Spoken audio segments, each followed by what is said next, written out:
Isa po mapagpalang umaga po sa bawat isa sa atin. So, before we start sa ating pong pag-aaral, so let us open our Bible in the book of Mark.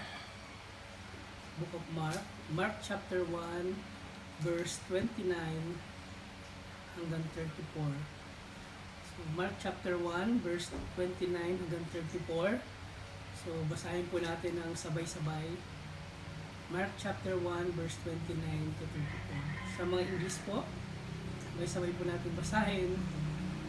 Sabayan din po ako ng mga Tagalog. Kung nakita na po, ready, begin. And forthwith, when they were come out of the synagogue, they entered the house of Simon and Andrew with Jesus and John. But Simon's wife's mother lay sick of a fever, and anon, and they tell him of her. And he came and took her by the hand and lifted her up. And immediately the fever left her, and she ministered unto them.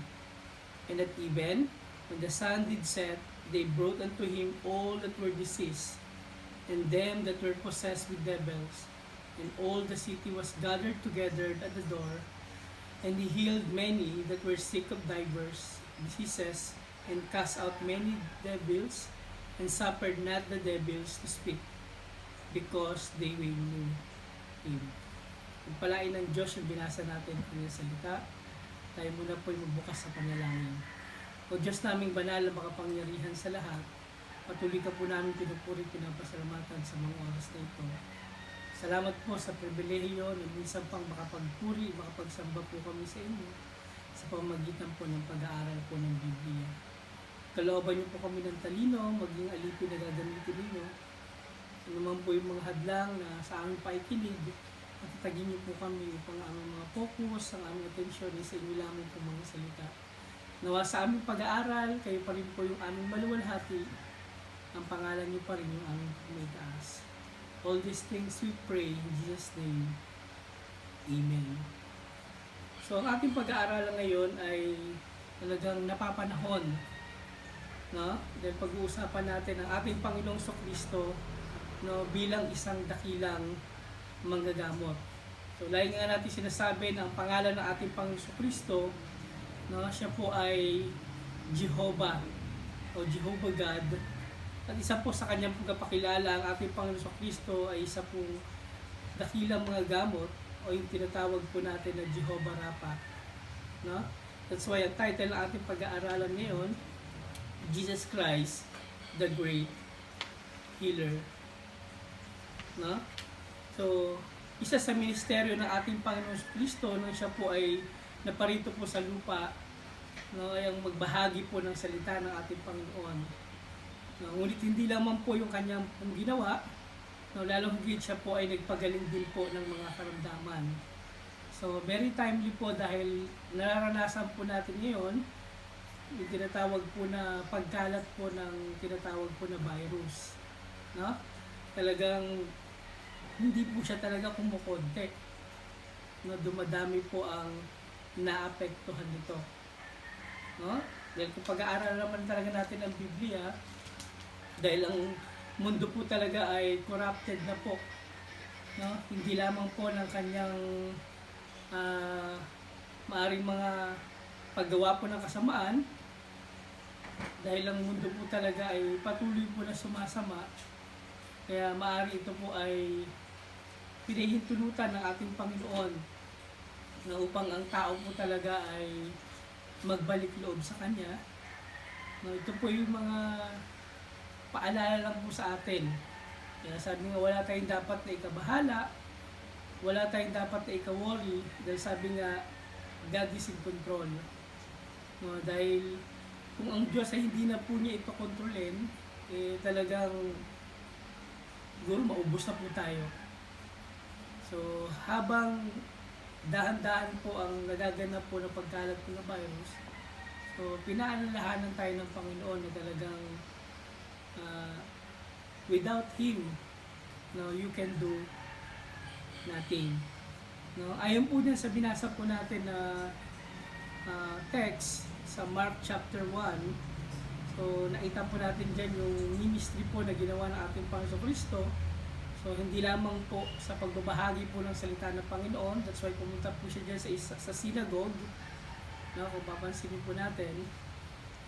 Dahil nga ang ating Panginoon Kristo ay hindi lang po siya nangangaral ng salita ng Diyos o ng salita niya mismo, kundi siya rin po ay nagpapagaling po ng may sakit. Kaya nung nagpunta po siya dyan, ay talagang pinuntahan din po siya ng mga tao dyan, no?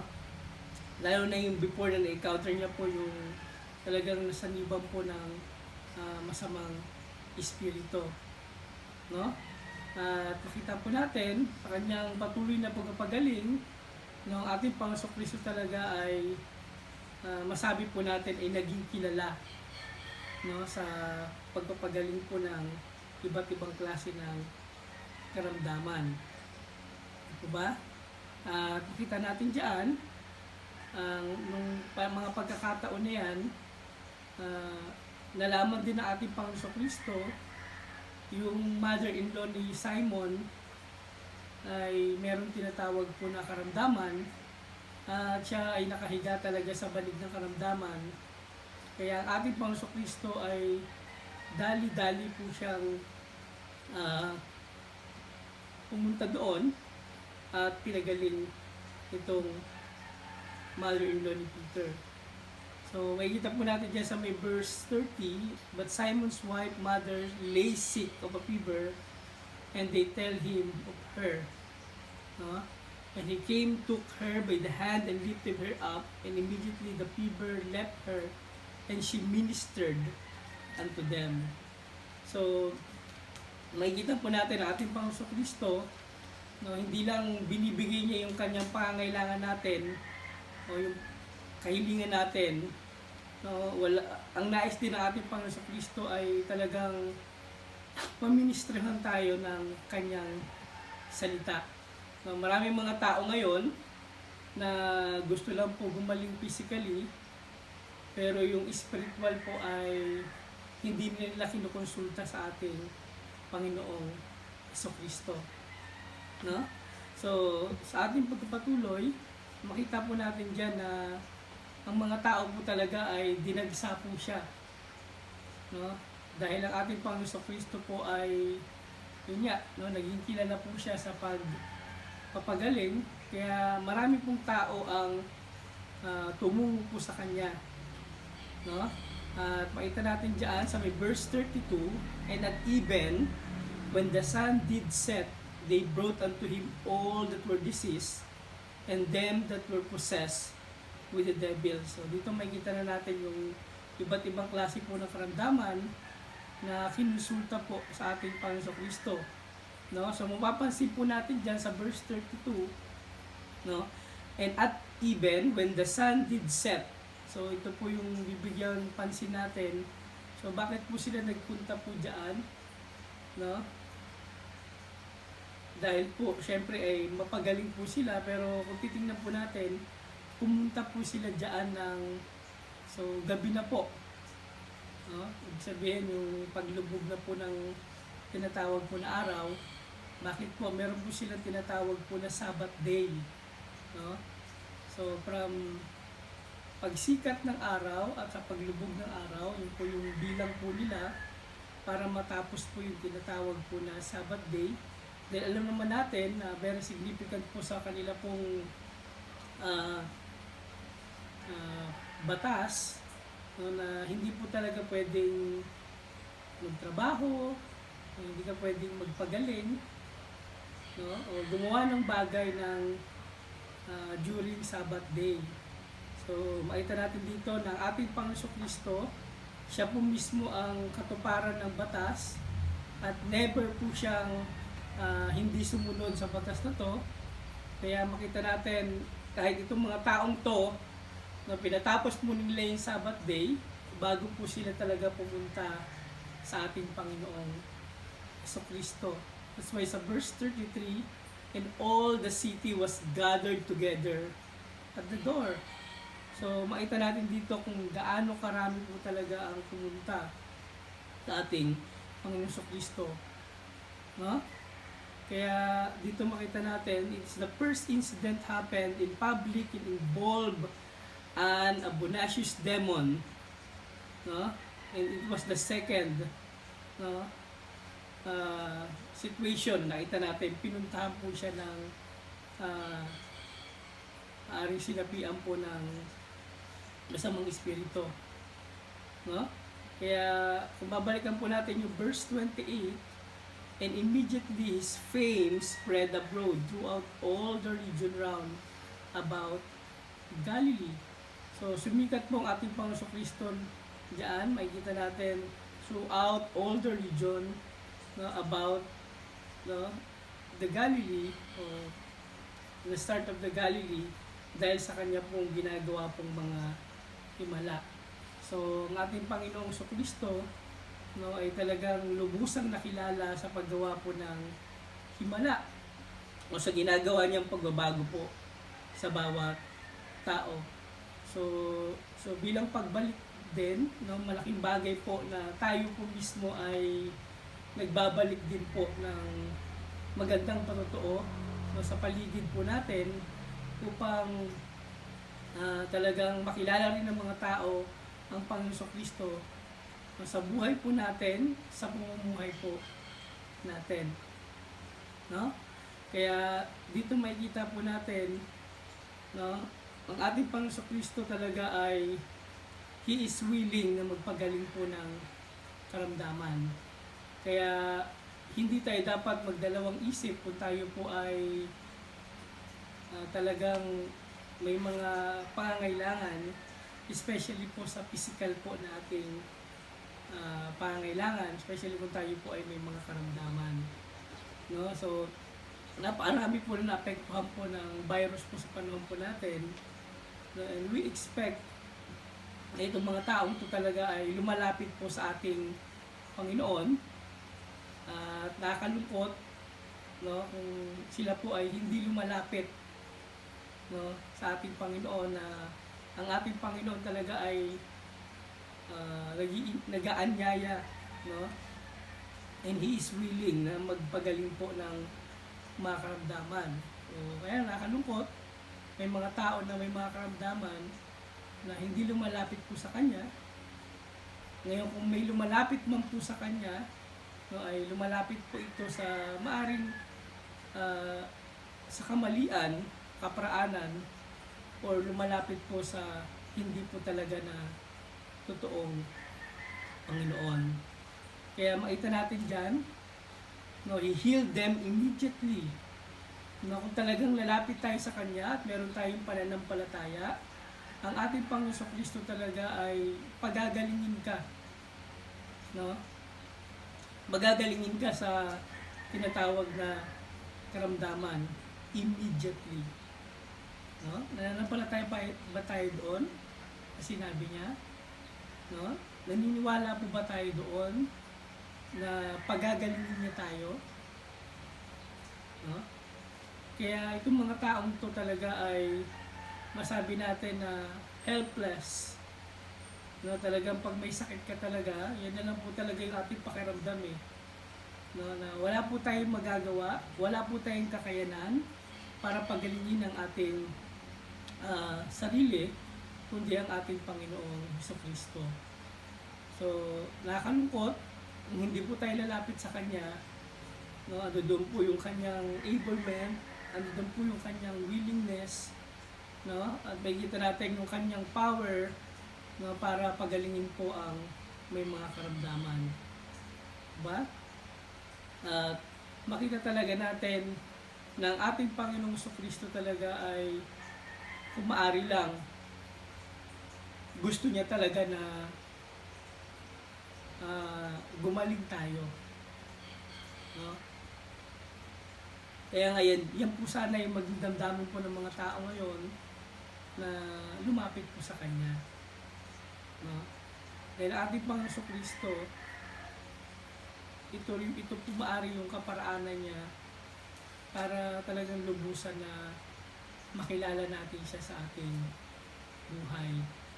So, sabi nga, na itong nangyayari po sa atin, hindi po ito, sabi nga, masama para sa bawat isa, Pero ito po ay pwede natin gawing kaparaanan o kaparaanan na ginagamit ng ating Panginoon, no, para makalapit po tayo sa Kanya. Dahil sabi nga, kung wala po tayong karamdaman, siguro hindi po tayo mananalangin. No, kung wala pong ganito nangyayari sa paligid natin, no, ang tao po ay hindi lalapit po sa ating Panginoon. No? Dahil sabi nga, there are reasons na makikita po natin kung bakit pinahihintulutan ng Panginoon yung tinatawag po ng mga karamdaman. Dahil sabi nga, unang-una, no, para talagang ma-rebuild po yung kanyang kapangyarihan. Pangalawa, na makita natin na sa kabila nito, no, papurihan pa rin natin ang ating Panginoon. That's why by His teaching, healing, and casting out the demons, so we can see that Jesus is providing the evidence needed for the people to understand who He is. Diba? Gusto niya talaga magpakilala sa atin. At maaari ito pong virus po na nangyari sa paligid natin, ito po ay kanyang kaparaanan para makilala natin ang Panginoon sa buhay po natin. No? And that is my prayer, no, sa mga tao talaga na maaari dumadaan po sa mga karamdaman, mas lalo po silang lumapit sa Panginoon at makilala nila ang Panginoon sa buhay po nila. No? And one of the other reason for silencing the demons has to do, no, with who they are. Di po ba? At makita po natin na talagang kahit ang demonyo po, no, ay kayang-kaya pong paalisin ng ating Panginoong Jesucristo.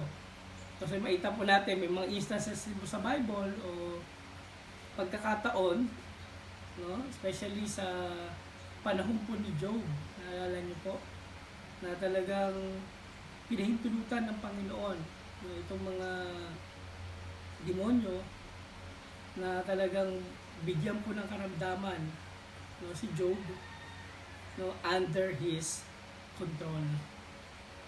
No? So, itong virus na nangyayari po sa atin, especially itong coronavirus, kontrolado niya po yan. No? Yan lang po yung dapat natin po isaisip at lagi po natin tatandaan. No? Maari tayo pong mga nakakilala sa Panginoon ay hindi naman po tayo lubusang nag-worry, pero kasi kailangan din po nating maghanda. No? Dahil sabi nga, hindi naman po nangangahulugan na mananampalataya na tayo.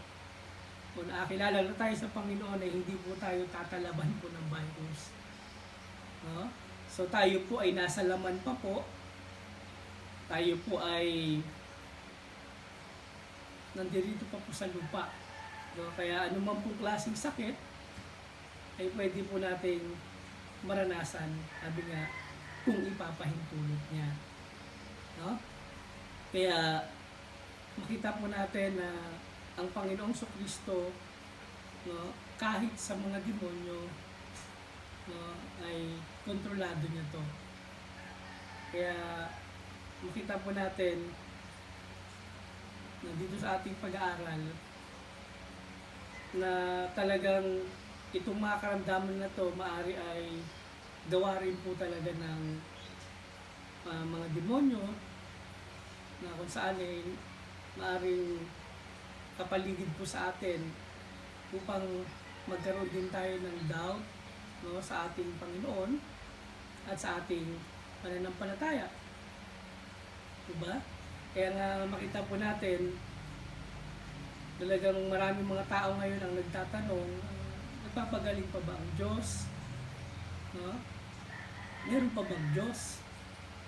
Kasi parang hindi naman po bumababa, no, yung kaso po ng tinatawag po na coronavirus sa paligid po natin, tapos dumadami pa. No, kaya ngayon po, no, ay nasa 111 na po yung kaso po natin, no, dito po sa Pilipinas.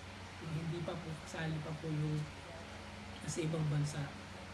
No, pero ganun pa man, no, ang Panginoon kasi natin is, sabi nga sa Hebrews chapter 13, no, He is the same God. He is the same Jesus Christ, no, yesterday, today, and tomorrow. No, kung ating Panginoon Kristo, siya po yung Panginoon natin noon, ngayon at sa darating na panahon, wala po tayong dapat na pagduda dahil siya po yung tinanggap natin sa buhay po natin bilang Diyos Panginoon at manguna sa ating mga buhay. So dito makikita rin natin yung ginatawag na authority ng ating Panginoon Kristo, no? Sabi nga diyan po sa pagpapagaling po diyan sa may Mark chapter 1, balikan natin. Diyan po sa may verse 30, but Simon's wife's mother lay sick of a fever, and anon they tell him of her, and he came and took her by the hand and lifted her up, and immediately the fever left her, and she ministered unto them. No? So dito may kita po natin na talagang ang Panginoong Kristo, no, gusto niya talagang ibigay yung ating pangailangang pisikal. No, kaya nga alam naman natin ng ating Panginoong Kristo, no, He is also our provider. Diba? No, kaya marahil nakakakain ka ng agahan, no, tanghalian, hapunan, no, may mga merienda, patunay lang na ating Panginoong Kristo is our provider, no, sa lahat ng ating pangangailangan, lalo na pisikal. Pero huwag din kakalimutan ng tao na ating Panginoong Kristo po ay nagpo-provide din siya ng ating pangangailangang spiritual. No? Kasi minsan ng mga tao ngayon, kapag napapagaling physically, masaya na. Di ba? Kaya nga, sabi ng tao talagang, ang karamdaman po talaga ay, masabi natin ay nakakatakot para sa atin. Pero kung wala nga po tayong karamdaman, no, kung wala nga po tayong sakit physically, sabi nga ay kayamanan. Ngunit lubos po itong magiging kayamanan sa buhay po natin, no, kung tayo po ay mayroong tinatawag po na relasyon po sa Kanya spiritually. Kasi alam natin na lahat ng bagay pinangyayari sa atin ng Panginoon, ibig tinatawag po na physical damages, no? Maaaring pagkakaroon po ng mga karamdamang iba't ibang klase ng karamdaman, no, lalo na itong kumakalat po sa atin na virus, no, siya pa rin po yung Panginoon natin. Hindi po kapag napapagaling lang tayo, sabihin natin na Panginoon natin siya, or pag wala tayong karamdaman, sabihin natin na Panginoon natin siya. So, hindi po. No? Kaya ang tanong po sa atin, no, meron na po ba tayong personal po na relasyon sa Kanya? No? Yung ating po bang spiritual ay masabi natin na na-resolve na. No? Dahil the main reason, no, for the Son of Man came is to seek and to save that which was lost. No? Kaya lagi nating isipin itong kumakalat po sa atin na virus. No? Paraan yan marahil ng ating Panginoon para mahanap niya, no? At talagang ang tao po talaga ay hanapin siya, no, sa pagkakaroon po ng maaaring ganitong karamdaman. No? Dahil sabi nga natin, He is Jehovah God. He is continuously revealing Himself up to now. No? Maari sa pamamagitan po ng virus po na kumakalat po sa paligid po natin. No? Hindi lamang po siya natin Diyos kapag walang virus, kundi Diyos din natin siya sa buhay po natin. Kahit na po may virus po na kumakalat sa paligid po natin. Pero isang bagay, makita natin na itong mga taong to ay gusto po talagang gumaling sa kanila pong mga pangailangang pisikal. So, ang ginawa po nila ay lumapit po sila sa ating Panginoon. No? So, hindi po tayo gagaling physically. Hindi po tayo lalapit sa Panginoon. At hindi rin natin mariresolve yung ating pangailangan sa ating spiritual kung hindi po tayo lalapit po sa Kanya. No? So, we don't know kung ilang oras yung kanilang travel. No? We do not know kung ilang pong kilometro yung kanilang nilakad para makapunta sa ating Panginoon Kristo. Pero isang bagay, ando doon po yung willingness nila na mapagaling. Kaya po sila napagaling. No? Then, makikita rin natin sa ating spiritual, hindi po tayo natatakot na napag-aksayahan o masabi raw nila na nag-aaksaya.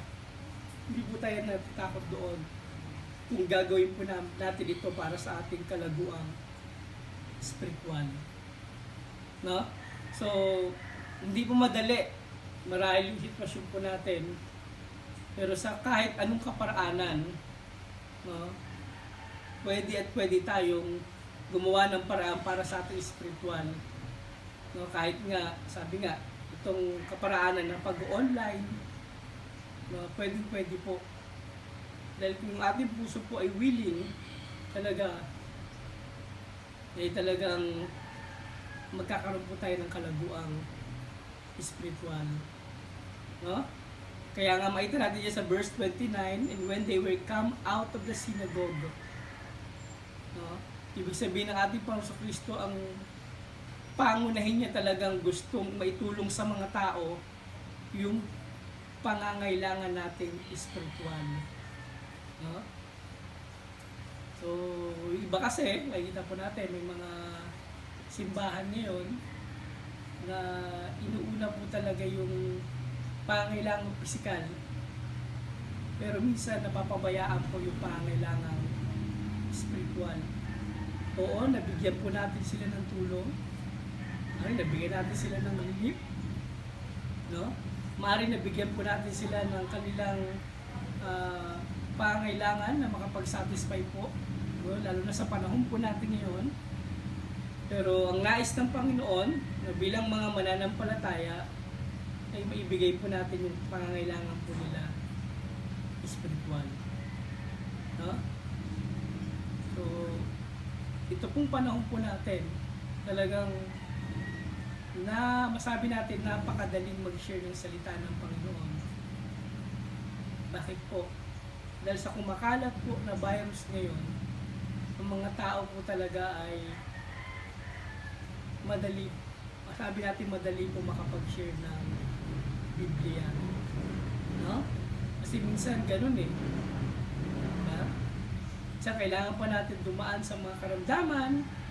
Minsan kailangan pa natin dumaan sa mga ganitong klase sitwasyon, no? Para lang talagang makapakinig tayo ng salita ng Diyos. Pero isang bagay, no, lagi na itatandaan ng ating Panginoon sa kahit anong panahon, sa kahit anong paraan, no, talagang gagawa siya talaga ng kaparaanan para makilala mo siya. No, kaya itong magkakaroon po natin ng coronavirus sa paligid po natin, no, gawin natin itong kaparaanan para makapag-share ng salita ng Panginoon, at gawin din natin itong kaparaanan para talagang makilala natin siya ng lubusan. No? At yung authority na yan ay makikita po natin na kontrolado po talaga ng ating Panginoon. Kaya kung titingnan po natin dyan sa may verse 32, And at even, when the sun did set, they brought unto him all that were diseased, and them that were possessed with the devils. No? So lahat ng klase ng karamdaman pwede niyang pagalingin. Lahat ng klase ng karamdaman kaya niyang pagalingin. That's why sa verse 33, "Oh, and all the city was gathered together at the door,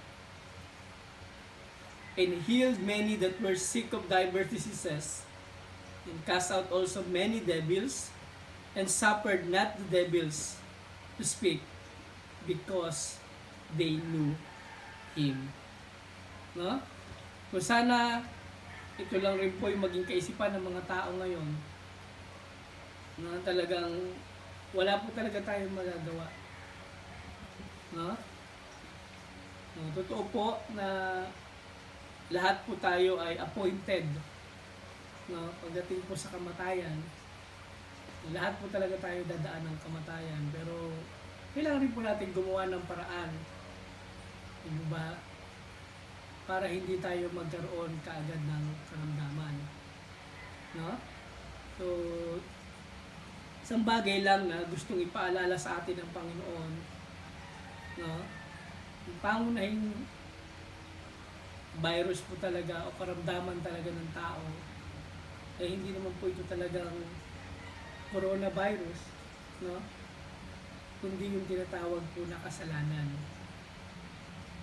Kailangan po ng tao ang ating Panginoong Kristo.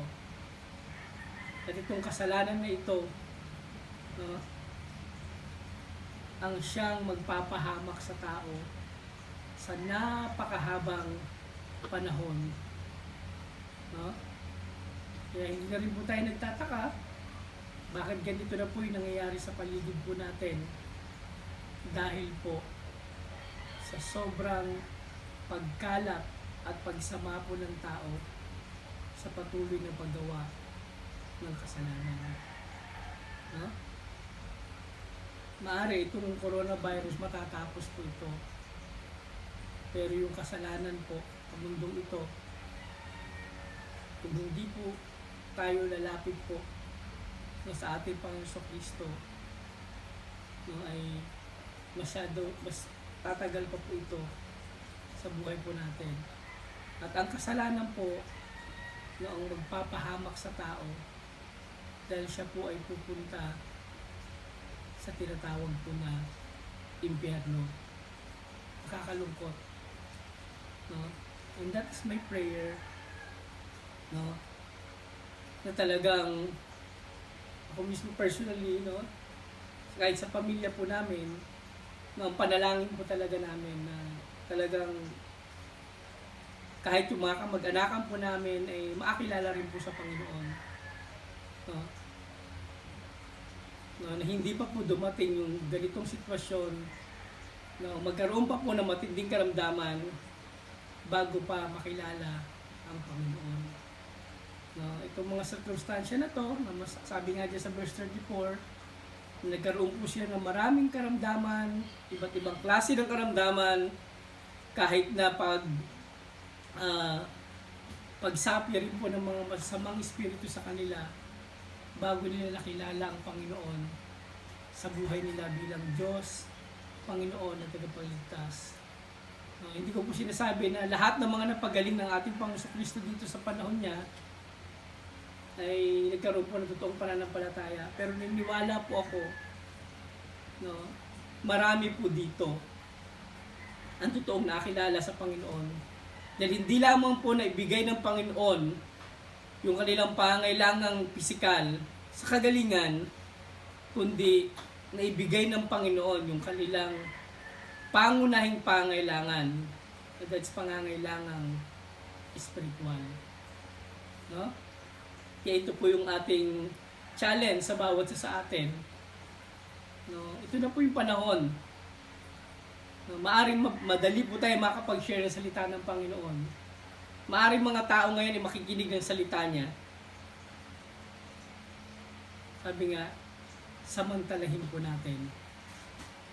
No, sa atin po bilang mananampalataya, ito po ay paalala sa atin na makakapag-share tayo ng salita ng Panginoon dahil sa nangyayari sa sitwasyon natin. At sa mga wala pa po na tunay na pagkakilala sa ating Panginoon, ito rin po yung panahon, no? Para lumapit ka po sa Kanya. Makilala mo siya sa buhay mo bilang Diyos, Panginoon at tagapagligtas. No?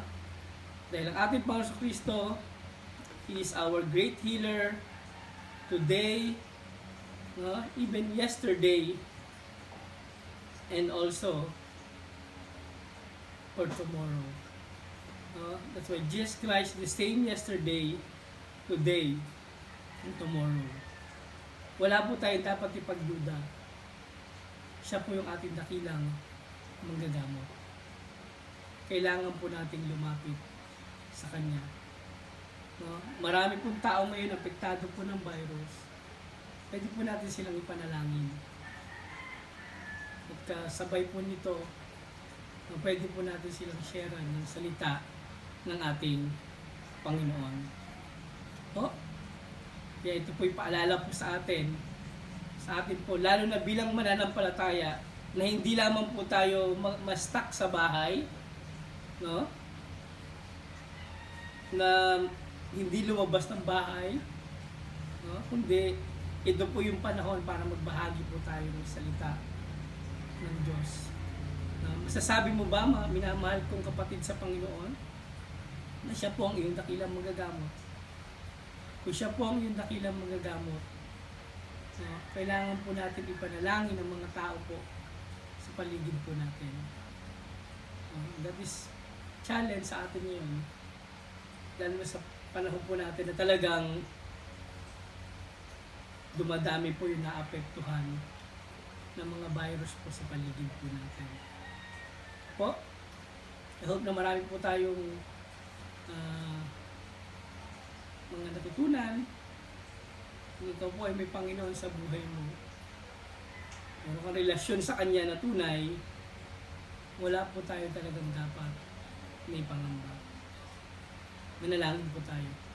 Salamat po ang pagpala po namin, Ama, dahil minsan pang pinalalahanan niyo po kami na meron po kaming Panginoong Kristo na nagpapagaling po sa anumang klase po ng karamdaman, kahit po sa mga virus po na kumakalat po sa paligid po namin.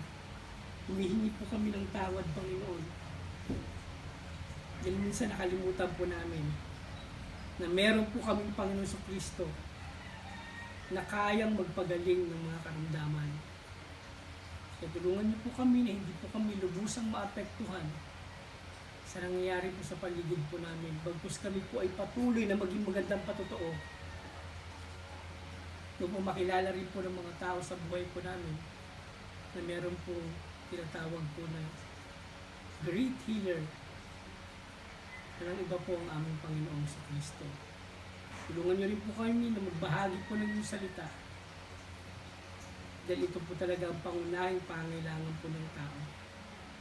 Ang makilala si Jesus sa buhay nila bilang Diyos, Panginoon, at tagapagligtas. Kaya ito po yung aming dinadalangin at inihiling sa pangalan ng aming Panginoong Kristo. Amen. God be the Lord.